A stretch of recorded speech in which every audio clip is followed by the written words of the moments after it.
Okay, you guys, I'm going to change the drive belt off the transmission and the drive belt for the upper casing. I'll show you in a second.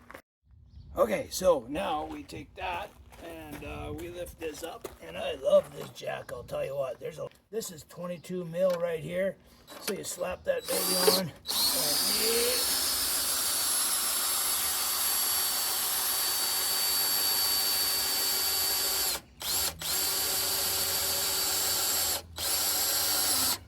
And up she goes. Okay, so now you can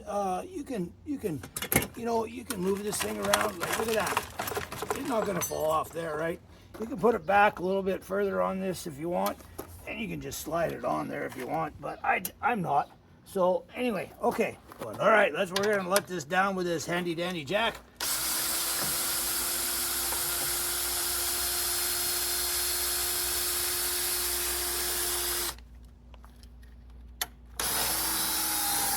There we go. A little faster is better.